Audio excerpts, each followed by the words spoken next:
பிள்ளைகள் மீது குண்டு போடக்கூடிய இந்த கூட்டங்களை அவன் கேட்கிறான். அங்க இருந்து கையேந்திரா பெத்த பிள்ளைய சடலமாக வைத்துக் கொண்டு கண்களில் கண்ணீரோடு அவன் சொல்லுகிறான், இறைவா, என் குழந்தையை நான் இழந்து விட்டேன், என் குழந்தையை கொன்று விட்டார்கள், என் குழந்தையை கொன்றவர்களை என்னால் எதுவும் செய்ய முடியாது.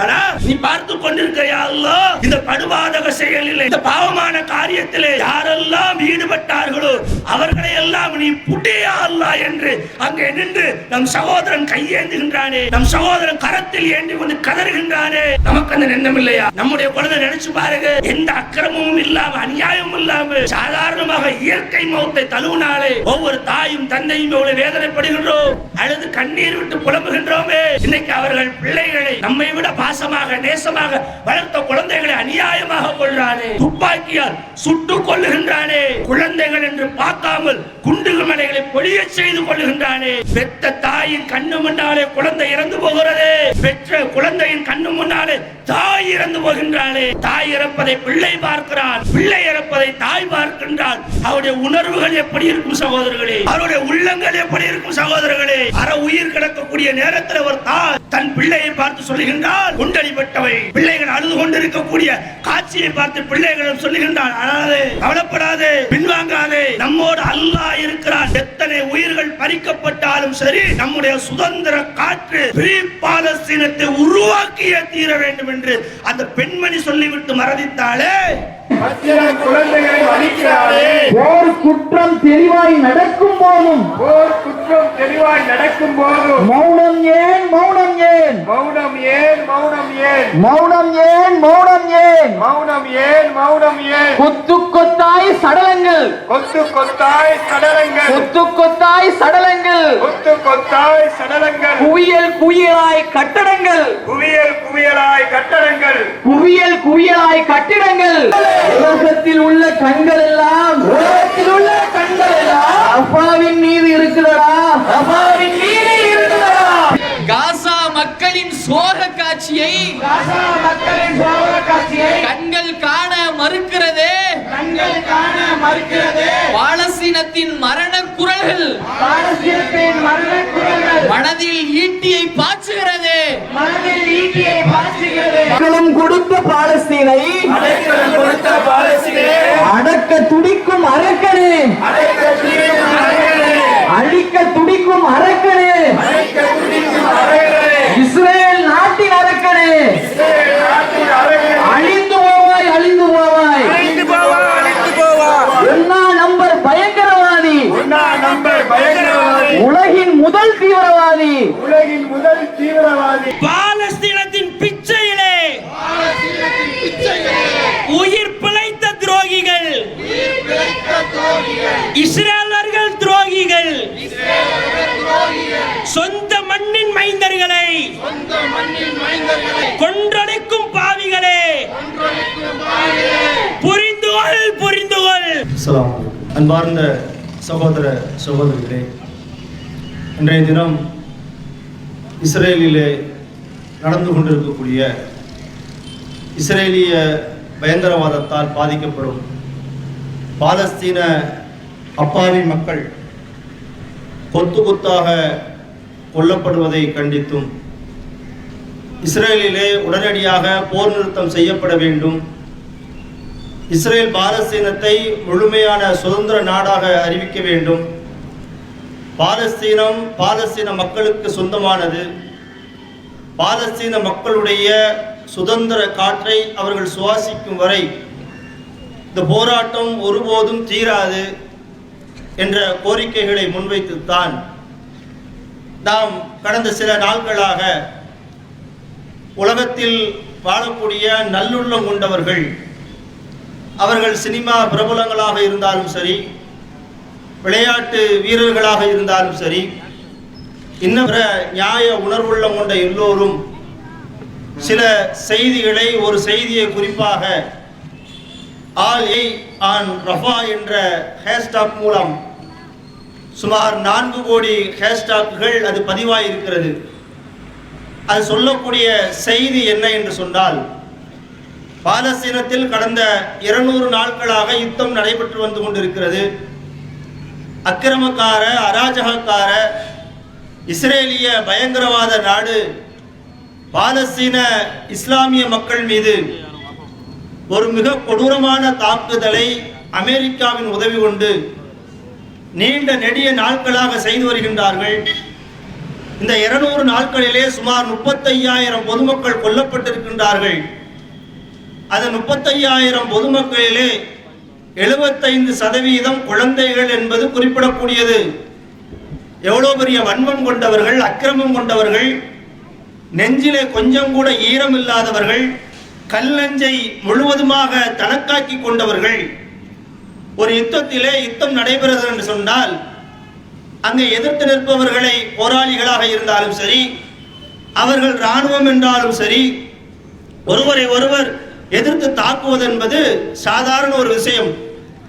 அது எல்லா இடங்களிலும் எல்லா நாடுகளிலும் ஏற்றுக்கொள்ளப்பட்ட ஒரு செய்தியும் கூட. யுத்தம் என்று வந்துவிட்டால் அதைத்தான் எல்லா பக்கமும் பார்ப்போம். இந்தியா பாகிஸ்தான் போர் நடந்தது.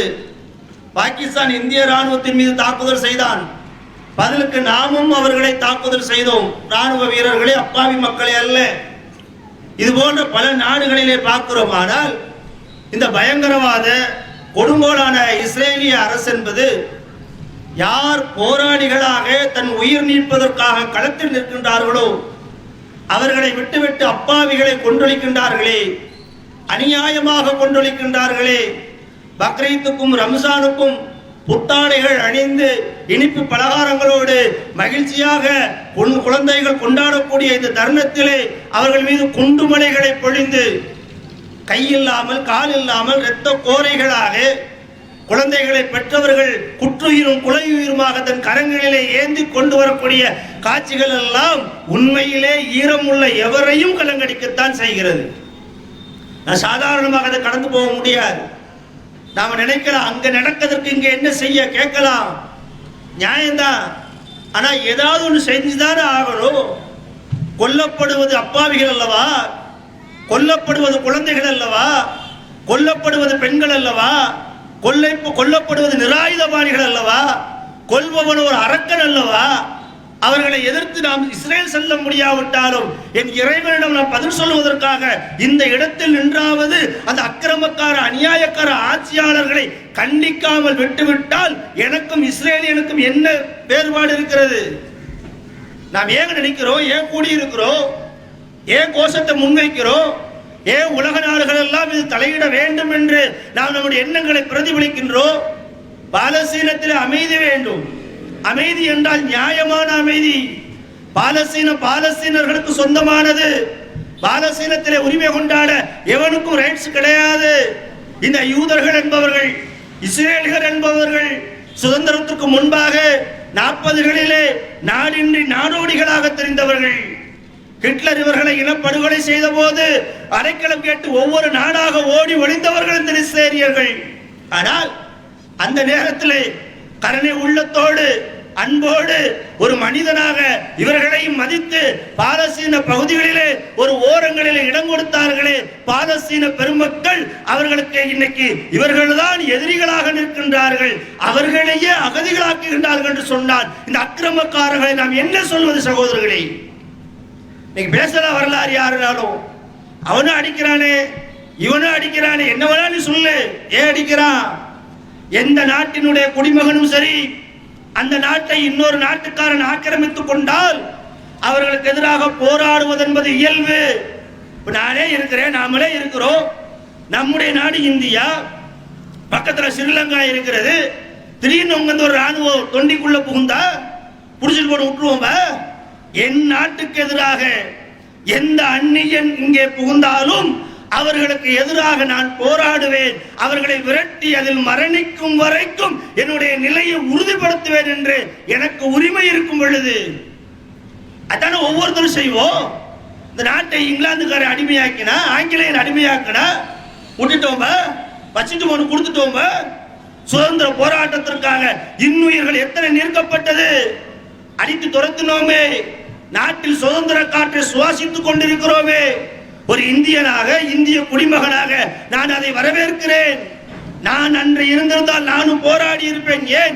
இது என்னுடைய நாடு, என்னுடைய மண்ணு, என்னுடைய சுதந்திரம். அந்த எண்ணம் எனக்கு இருக்கும் பொழுது அதே எண்ணம் பாலஸ்தீனியர்களுக்கு இருக்காதா? பாலஸ்தீனிய போராளிகளுக்கு இருக்காதா? பாலஸ்தீனத்தில் போராடக்கூடிய மக்களுக்கு இருக்காதா? அவர்களுடைய நாடை இஸ்ரேலி என்ற வந்தேறி அமெரிக்காவின் துணை கொண்டு ஆக்கிரமித்துக் கொண்டு அவர்களையே அடிமையாக்கி அவர்களுக்கு சுதந்திரம் கொடுக்காமல் ஒரு திறந்த வெளி சிறைச்சாலையாக காசாவை அவர் நிர்மாணித்துக் கொண்டிருக்கின்றார். அதை ஏனென்று எதிர்த்து கேட்க எந்த அரபு நாடுகளுக்கும் துப்பில்லை. அமெரிக்காவின் அடிவரடிகளாக, ஐரோப்பாவின் அடிவரடிகளாக அவர்கள் போடக்கூடிய எலும்பு துண்டுகளுக்கு வாலாட்டும் அப்படிதான் இருக்கிறார். ஐநா முதற்கொண்டு அரபு நாடுகள் முதற்கொண்டு இந்த கொடுமையை ஏன்னு கேட்க நாதி இல்லையே. ஒருத்தராக குரல் கொடுக்கிறார. அரசுகளுக்கு அப்பாற்பட்டு நல்லுள்ளம் கொண்டவர்கள் குரல் கொடுக்கின்றார்கள். ஏண்டா கொள்ற? ரஃபா என்பது போர் நடக்கும் இடமல்ல, யுத்தம் செய்யக்கூடிய இடமல்ல. இஸ்ரேல் நாடு, இஸ்ரேலிய பயங்கரவாதம் பாலஸ்தீனத்தில் நடத்தப்படக்கூடிய ஒரு தாக்குதல். அங்கு இருக்கக்கூடிய மக்களிடம் அறிவிப்பு செய்கின்றார்கள், நாங்கள் ஹமாஸுக்கு எதிராக தாக்குதல் தொடுக்க போகிறோம். ஆகவே இந்த பகுதியிலே வசிக்கக்கூடிய மக்கள் எல்லாம் இடத்தை காலி செய்யுங்கள் என்று அறிவிப்பு செய்ததன் விளைவாக எகிப்தின் எல்லையோரத்தில் கூடாரங்களை அடித்துக் கொண்டு எந்த போர்களிலும் நாங்கள் கலந்து கொள்ளவில்லை, எந்த பிரச்சனையும் எங்களுக்கு தேவையில்லை என்று அப்பாவிகளாக, நிராயுதபாணிகளாக பெண்களும் குழந்தைகளும் தென்னடித்து வாழ்க்கைகளை கழித்துக் கொண்டிருந்த அந்த அகதி முகாம்களின் மீது இந்த இஸ்ரேலிய வான்வழி தாக்குதல் நடத்தக்கூடிய கொடியவர்கள் குண்டுகளை போட்டு நூற்றுக்கணக்கான மக்களை கொன்றளித்திருக்கின்றார்களே. செய்திகளில் பார்க்கிறோமே, முகநூலிலே பார்க்கிறோமே. பச்சிளம் குழந்தைகள் எல்லாம், பாலகர்கள் எல்லாம், பெண்கள் எல்லாம் இரத்த காயங்களோடு தலையிலேயும் கையிலேயும் குத்துயிரும் குலவுயிருமாக, தகப்பன் இல்லாத பிள்ளையாக, பிள்ளை இல்லாத தாயாக, அண்ணனை இழந்த தம்பியாக உள்ள கேட்க வருகிறாங்க. என்னதான் இருந்தாலும் நம்முடைய உள்ளம், நம்முடைய ரத்தம் கொதிக்காம எப்படி இருக்கும்? இந்த அக்கிரமத்துக்கு எதிராக, அநியாயத்துக்கு எதிராக நாம் மட்டுமல்ல, ஒட்டுமொத்த இந்தியாவில் வாழக்கூடிய ஒவ்வொரு நலம் விரும்பிகளும், மனித நேயர்களும் எப்படி சிஏஏக்கு எதிராக, என்ஆர்சிக்கு எதிராக இந்த நாட்டிலே ஒன்று இரண்டு ஒரு போராட்டத்தை முன்னெடுத்தோமோ, ஒரு மிகப்பெரிய எதிர்ப்பை பதிவு செய்தோமோ, அதுபோல ஒவ்வொருவரும் இஸ்ரேலுக்கு எதிராக நாம் அணிதிரண்டால் நம்மை பார்த்து உலக நாட்டிலே வாழக்கூடிய ஒவ்வொருவரும் அணிதிரள்வார்கள். ஒவ்வொரு மக்களும் தங்களுடைய எதிர்ப்புகளை பதிவு செய்வார்கள். நிச்சயமாக அது இஸ்ரேலுக்கு ஒரு மிகப்பெரிய அழுத்தத்தை கொடுக்கும், அமெரிக்காவிற்கு அழுத்தத்தை கொடுக்கும், ஐநா சபைக்கு அழுத்தத்தை கொடுக்கும்.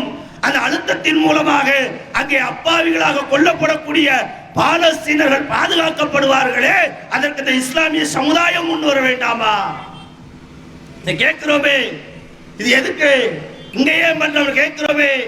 நாம் பண்ணணும், இன்னும் பண்ணணும், இது காணாது. ஒரு தமிழ்நாடு தௌஹீத் ஜமாத் மட்டும் குரல் கொடுப்பதால் பெரிய வினைகள் நிகழ்ந்து விடும் என்று நான் எண்ணவில்லை. ஆனால் நாங்கள் மக்களுக்கு முன்மாதிரியாக அங்கே நிற்கின்றோம். எந்த செயலை ஜனநாயக ரீதியாக இந்த மக்கள் முன்னெடுக்க வேண்டும் என்பதை மக்களுக்கு அடையாளப்படுத்த நிற்கிறோம். உன்னுடைய சகோதரன் கொல்லப்படுகின்றான், உன்னுடைய சகோதரி கொல்லப்படுகின்றாள். நீ பெற்றெடுத்த பிள்ளைகளை போல அவன் பெற்றெடுத்த பிள்ளைகள் என்று உயிரோடு இல்லை, இரத்தக்கரை படைந்து பிணங்களாக பார்க்கப்படுகின்றார்கள். அச்சப்பட வேண்டாமா? அல்லாஹ்விடம் நாம் கையேந்த வேண்டாமா? படுபாதக இஸ்ரேலிய பயங்கரவாதிகளுக்கு எதிராக நம்முடைய குரல்கள் ஓங்கி ஒலிக்க வேண்டாமா? நம்முடைய போராட்டங்கள் உலக நாடுகளிலே அழுத்தத்தின் மூலமாக இஸ்ரேலை பணிய செய்ய வேண்டாமா? வாங்க, அதுக்கு தானே அழைப்பு கொடுக்கிறோம், அதுக்கு தானே மக்களை நோக்கி கேட்கிறோம். இந்த தொண்டையில இந்த கூட்டத்தால் அப்படி இல்லை, சிறு தீக்குச்சி தான், அது பத்த வைக்கும் நெருப்புத்தான் படு பயங்கரமாக பல காடுகளை எரிக்கிறது. நல்ல செயலுக்காக, நல்ல நோக்கத்திற்காக, பாலஸ்தீன மக்களுடைய துன்பங்களில் இருந்து விடுபடுவதற்காக பாலஸ்தீன பெற்றோர்கள், பாலஸ்தீன தாய்மார்கள், பாலஸ்தீனத்தில் வசிக்கக்கூடிய ஒவ்வொரு இளைஞர்கள், கணக்கு பாருங்க, கொல்லப்பட்டவர்கள் 35,000 என்றால் உடல் ஊனமுற்றவர்கள் லட்சக்கணக்கானவர்கள். சகோதரர்களே, உடல் ஊனமுற்றவர்கள் அங்கு கணக்கெடுக்க முடியவில்லை என்ற நிலை ஏற்படுகிறது. வீடு இல்லை, பள்ளிக்கூடம் இல்லை, மக்களுக்கு மருத்துவம் செய்வதற்காக ஏற்படுத்தி வைத்திருக்கிற மருத்துவமனைகள் மீது குண்ட போடுகிறான். கேட்க நாதி இல்லை. இந்த இஸ்லாமிய சமுதாயத்திற்கு சுத்தி இருக்கக்கூடிய அண்டை நாடுகள், அரபு நாடுகள் கேட்கலாம்ல, கேட்கலையே. இஸ்ரேலுக்கு எதிராக அக்கிரமத்தை கண்டிக்கலையே, அணி சேர்க்கலையே, உலக நாடு அவர்களுக்கு எதிராக நிறுத்தலையே. எவனோ சாவட்டு எனக்கென்ன என்று இருக்கின்றானே, எண்ணிக்கொள்ளுங்கள். இன்று பாலஸ்தீன மக்கள் பாதிக்கப்பட்டு அநீதி இழைக்கப்பட்டு அல்லாஹ்விடம் கையேந்துகின்றார்கள். 2 பிரார்த்தனை அவர்கள் செய்கின்றார்கள். என்ன தெரியுமா? ஒன்று, இறைவா எங்கள் மீது, எங்கள் குழந்தைகள் மீது, எங்களுடைய பெண்கள் மீது, எங்களுடைய வீடுகளின் மீது அநியாயமாக தாக்குதல் நடத்தப்படுகிறது. இந்த இஸ்ரேலிய பயங்கரவாதிகளை நீ பார்த்துக்கொள் என்பது ஒரு பிரார்த்தனை. இன்னொரு பிரார்த்தனை தெரியுமா? இன்னொரு பிரார்த்தனை எதை முன்வைக்கிறாங்க தெரியுமா? அவருடைய செய்திகளை உள்ள பார்க்கிறோம். இஸ்ரேல் அல்லாஹ், இந்த அக்கிரமக்கார இஸ்ரேல் இந்த படு பயங்கரவாத செயல்களை எங்கள் நிகழ்த்துவதை கண்ணால் பார்த்தும் கூட அதை கண்டும் காணாமல் இருக்கின்றார்களே, அவர்களையும் நீ பார்த்துக் கொள்கின்றவர் கையேந்துகின்றார்களே. பாதிக்கப்பட்ட, தாக்குதலுக்கு உள்ளாக்கப்பட்ட ஒரு நிராயுதபாணியாக நின்று அல்லாஹ்விடம் கையேந்தக்கூடிய பிரார்த்தனைக்கு நாம் அஞ்ச வேண்டாமா? நம்முடைய எதிர்ப்புகளை பதிவு செய்ய வேண்டாமா? நம் மக்களை அணி சேர்க்க வேண்டாமா?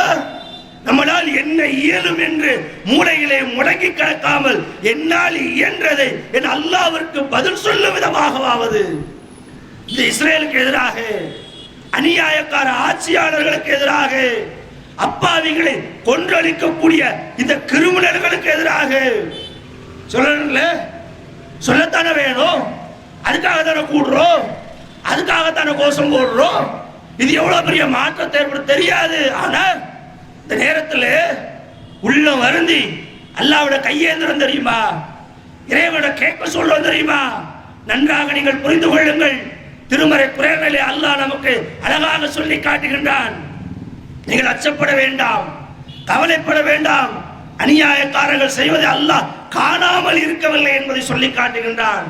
வலா தகசபன் அல்லாஹ் காபிலன் அம்மா யௌமலுல் லாலிமூன். இந்த அநியாயக்காரர்கள், இந்த அக்கிரமக்காரர்கள் இவர்கள் செய்யக்கூடிய செயல்களை நாம் ஒருபோதும் காணவில்லை என்று நீர் எண்ண வேண்டாம். ஆனால் நாம் அவர்களுக்கு ஒரு அவகாசம் கொடுக்கின்றோம், அவர்களுக்கு ஒரு வாய்ப்பளிக்கின்றோம், அவர்களுக்கு காலம் தாழ்த்துகின்றோம். அது என்ன காலம் தெரியுமா?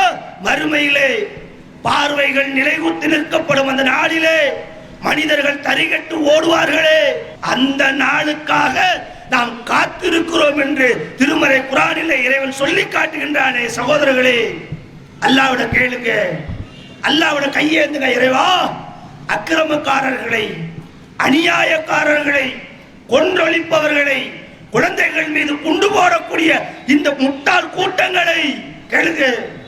அவன் கேட்கிறான், அங்க இருந்து கையேந்துறான்.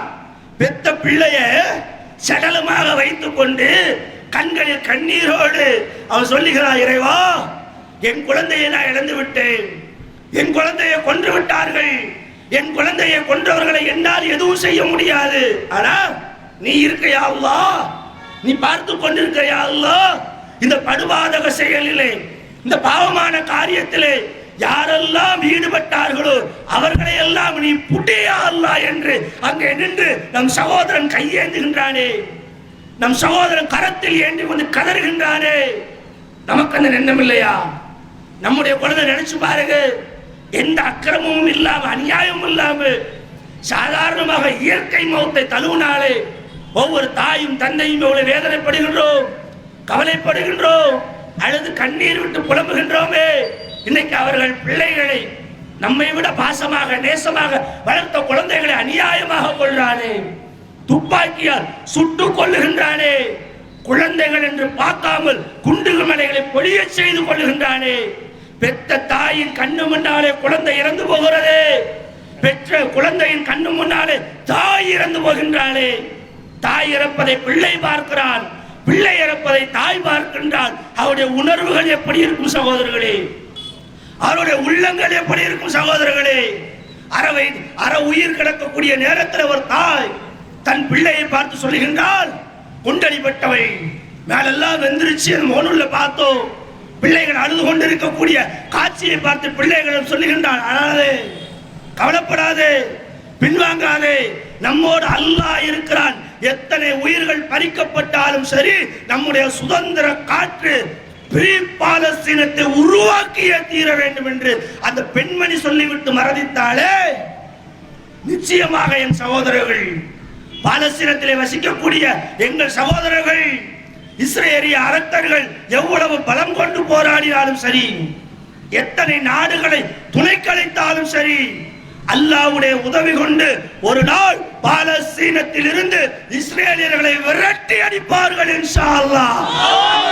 அந்த நாளை நாம் காத்துக் கொண்டிருக்கிறோம், அந்த நாளை தேடிக்கொண்டிருக்கிறோம். ஆனால் அது நடக்கும், நடக்காமல் இருக்காது. அது நபிகளுடைய முன்னறிவிப்பு. மஸ்ஜித் அக்ஸா மீட்கப்படும், பைத்துல் முகத்தஸ் மீட்கப்படும், அது இஸ்லாமியர்கள் ஆளுமைக்கு உட்படுத்தப்படும், எந்த மாற்று கருத்தும் இல்லை.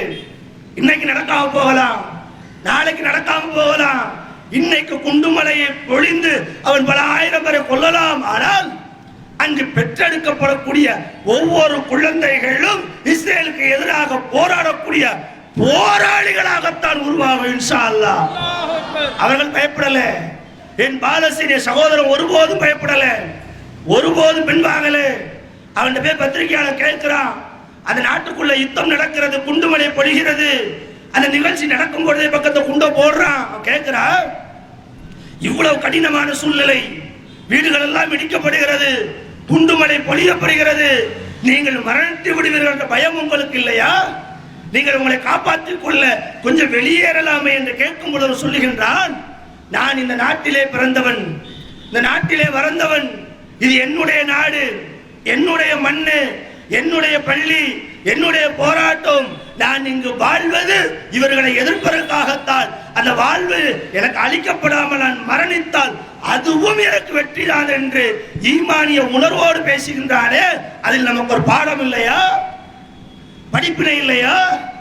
நம்மை போல சமகாலத்திலே வாழக்கூடிய நம் சகோதரர்கள் குண்டுமலைக்கு முன்பாக நின்று குழந்தைகளை இழந்தவர்கள் ஒப்பாரி வைக்கல, ஓலமிடல, அல்லாஹ்விட கையேற்றுகின்றார்கள்.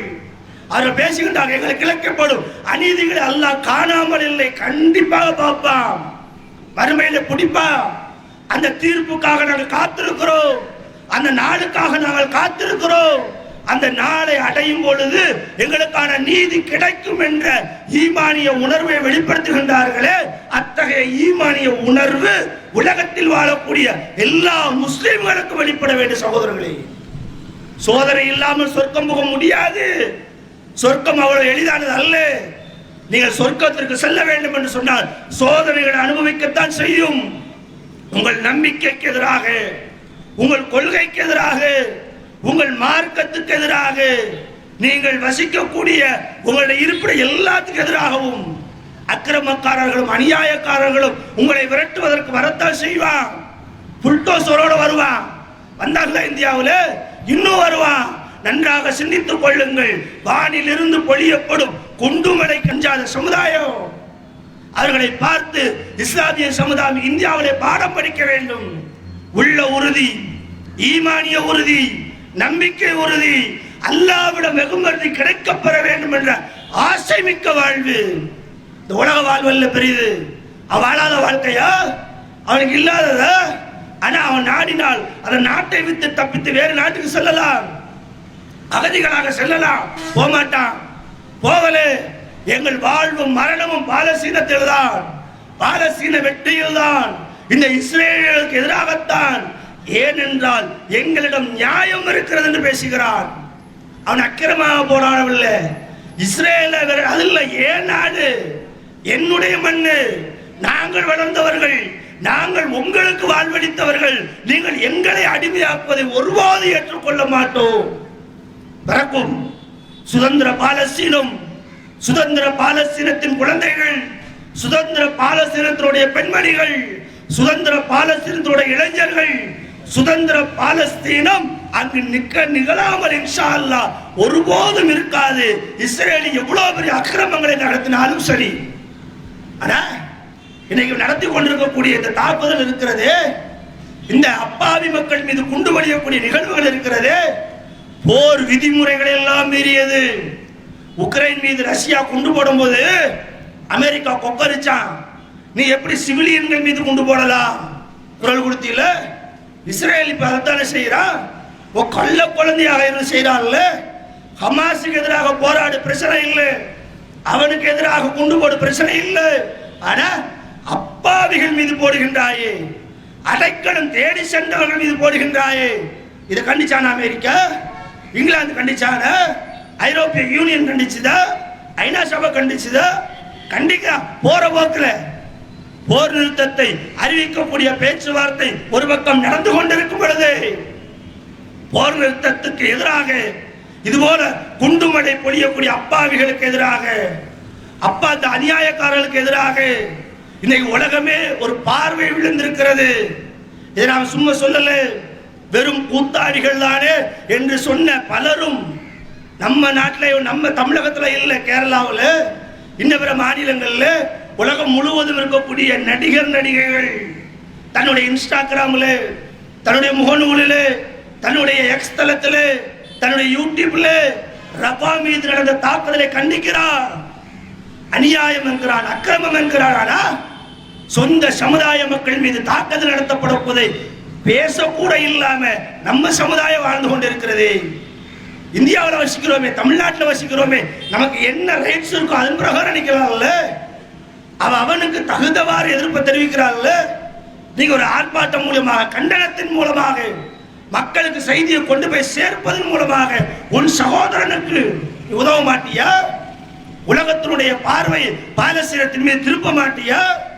பாலஸ்தீனத்திற்கு அமைதி வேண்டும் என்று நீ குரல் கொடுக்க மாட்டாயா? பாலஸ்தீன மக்கள் பாலஸ்தீனத்திற்கு விடுதலை நியாய உணர்வுகளை புரிந்து கொள்ள மாட்டாயா? அதெல்லாம் செய்யணும். தொண்டில மட்டுமல்ல, தமிழகத்தில் மட்டுமல்ல, இந்தியாவில் உள்ள ஒவ்வொரு முஸ்லிம்களை செய்யணும். செய்வீங்க. நீங்கள் செய்வதற்கு ஒரு தூண்டுகோலாக நாங்கள் இந்த ஆர்ப்பாட்டத்தை நடத்தி கொண்டிருக்கிறோம். இந்த செய்தியை மக்கள்கிட்ட சேர்க்க வேண்டும் என்பதற்காகத்தான் இவ்வளவு ஒன்று கூடி இருக்கிறோம். ஒரு ஜனநாயக நாட்டிலே ஜனநாயக ரீதியான எதிர்ப்பை கூட நாம் பதிவு செய்யவில்லை என்று சொன்னால், ஜனநாயகம் குளிதோண்டு புதைக்கப்பட்டு அக்கிரமக்கார அநியாயக்கார ஆட்சி நம் மீது சுமத்தப்படும் பொழுது நமக்கு கேட்பதற்கு யாரும் இருக்க மாட்டார்கள் என்பதையும் இந்த நேரத்தில் நான் கடினமாக பதிவு செய்து கொண்டு, பாலஸ்தீன விடுதலைக்காக, பாலஸ்தீன மக்களுடைய விடுதலைக்காக, பாலஸ்தீனத்தில் கொல்லப்படக்கூடிய குழந்தைகளுடைய மறுவாழ்வுக்காக அல்லாஹ்விடம் கையேந்துங்கள், இறைவனிடம் கையேந்துங்கள். நம் ஒவ்வொரு நாளும் தொழுகைகளை கேட்கிறோம், குறிப்பாக தகஜத்தில் கேட்கிறோம். உங்களுடைய பிரார்த்தனைகளில் அந்த குழந்தைகளுக்காக, கொல்லப்படுபவர்களுக்காக, பெண்களுக்காக, பாலஸ்தீன விடுதலைக்காக கையேந்துங்கள் சகோதரர்களே, கையேந்துங்கள் சகோதரிகளை. அல்லாஹ்விடம் முறையிடுங்கள். இறைவா, இந்த அக்கிரமக்காரர்களை நீ பார்த்துக்கொள் இறைவா, இந்த அநியாயக்காரர்களை நீ பார்த்துக்கொள் இறைவா, இந்த இஸ்ரேலிய பயங்கரவாதிகளை நீ பார்த்துக்கொள். நபிகள் நாயகம் ஸல்லல்லாஹு அலைஹி வஸல்லம் அப்படித்தான் துஆ செஞ்சாங்க. அவர்கள் மீது நடத்தப்பட்ட தாக்குதல், ஒட்டக குடல்களை அள்ளி வைக்கும் பொழுது அல்லாஹ்வுடைய தூதரால் எதுவும் செய்ய இயலல. குறைஷிகள் வலுவாக இருந்தாங்க. குறைஷிகள் கைகொட்டி சிரித்தாங்க. அநியாயம் செய்தார், அக்கிரமம் செய்தார். நபிகள் நாயகம் ஸல்லல்லாஹு அலைஹி வஸல்லம் அவர்கள் அல்லாஹ்விடம் பிரார்த்தனை செய்தார்கள். என்ன வார்த்தை தெரியுமா? இறைவா, இந்த அபூஜஹலை நீ பார்த்துக்கொள் இறைவா, இந்த உக்குபாவை நீ பார்த்துக்கொள் இறைவா, இந்த உமையாவை நீ பார்த்துக்கொள். எனக்கு எதிராக அக்கிரமம் செய்கின்றார்கள், அநியாயம் செய்கின்றார்கள் என்று நபிகளார் கேட்ட துவாவிற்கு பகரமாக பதிலே அனைவரும் ஒரு சேர வெட்டி வீழ்த்தப்பட்டார்களே. இரண்டுக்குமான கால இடைவெளி இருந்ததானால் இறைவனுடைய தண்டனையில் இருந்து, இறைவனுடைய பிடியில் இருந்து, இறைவனுடைய பார்வையில் இருந்து எந்த அக்கிரமக்காரனும் தப்பித்து விட முடியாது. ஆனா நீங்க கேட்கணும், நான் கேட்கணும், எல்லாரும் கேட்கணும். பாதிக்கப்பட்டவன் கேட்கா, அவனுடைய துவால நாம சேர்ந்துடக்கூடாது. என்ன கேட்கிறான்? எல்லாம் எனக்காக குரல் கொடுக்காதவனையும் கேட்கிறான்ல, அவன் பாதிக்கப்பட்டவனுடைய துவாது அல்லாஹ் ஏற்றுக்கொண்டான நாமளது கிழக்காகிவிடக் கூடாது. ஆகவே அந்த மக்களுக்காக நாம் கையேந்துவோம், எதிர்ப்புகளை பதிவு செய்வோம், இன்னும் எதிர்ப்புகளை வலுப்படுத்துவோம். இன்ஷா அல்லாஹ் பாலஸ்தீன விடுதலை என்பது சாத்தியம், நடக்கும். அதை நாம் காண்கிறோமோ இல்லையோ, இன்ஷா அல்லாஹ் அது நிச்சயமாக நடக்கும் என்ற செய்தியை முத்தாய்ப்பாக கூறி என் உரை நிறைவு செய்கின்றேன். வாஹித் இஸ்லாம் மற்றும் சமுதாய செய்திகளை அறிந்து கொள்ள தமிழ்நாடு தௌஹீத் ஜமாஅத் யூடியூப் பக்கத்தை உடனடியாக சப்ஸ்கிரைப் செய்து கொள்ளுங்கள். மேலும் பெல் பட்டனையும் கிளிக் செய்து கொள்ளுங்கள்.